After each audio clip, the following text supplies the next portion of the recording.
ખેડા જિલ્લાના નડિયાદમાં ગેરકાયદેસર બકરા ભરેલી ટ્રકો મુક્ત કરવાની અરજી નડિયાદ કોર્ટે ફગાવી દીધી છે। જી હા, બિલોદરા ચોકડી પાસે 21 મેના રોજ 5 ટ્રકો અટકાવવામાં આવી હતી, જેમાં મોટી સંખ્યામાં બકરાઓ ભરેલા હતા। આ અંગે જાગૃત નાગરિક રાજન ત્રિપાઠીએ પોલીસને માહિતી આપી હતી કે કોઈ સક્ષમ અધિકારીની પરવાનગી વગર અને પશુ અધિનિયમની જોગવાઈઓનું ઉલ્લંઘન કરીને બકરાઓની હેરાફેરી થઈ રહી છે।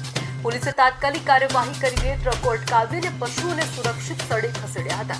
આ મામલે આજે નડિયાદ કોર્ટમાં ટ્રકો અને બકરાઓ મુક્ત કરવાની અરજી કરવામાં આવી હતી। સુનાવણી દરમિયાન એબીપી જ્યોતિ વ્યાસે સરકાર તરફથી મજબૂત દલીલો રજૂ કરી હતી કે બકરી ઈદ પૂર્વે પશુઓની સુરક્ષા અત્યંત જરૂરી છે અને કાયદાકીય જોગવાઈઓ મુજબ વેટરનરી ડોક્ટરનું ફિટનેસ સર્ટિફિકેટ વિના પશુઓની હેરાફેરી ગેરકાયદેસર છે। કોર્ટે સરકાર પક્ષની દલીલોને ગંભીરતાથી ધ્યાને લઈ હાલ તબક્કે કોઈ પણ ટ્રક કે બકરાઓ મુક્ત કરવાનો ઇનકાર કર્યો છે।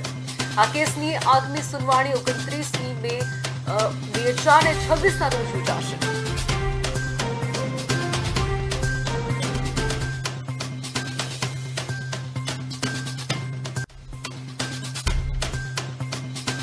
આ દલીલ રજૂ કરી નામદાર કોર્ટને રજૂઆત કરી કે સદરુ બકરાને પાંજરાપુર વડોદરા ખાતે જ રાખી તેમનું રક્ષણ કરવામાં આવે, જેથી નામદાર કોર્ટ દ્વારા આ દલીલને ધ્યાનમાં રાખીને હવે પછીની 29/5/2026 ના રોજ વધુ સુનાવણી માટે તારીખ આપેલ છે અને કોઈ જ ટ્રકો તથા બકરાઓ છોડવામાં આવેલ નથી।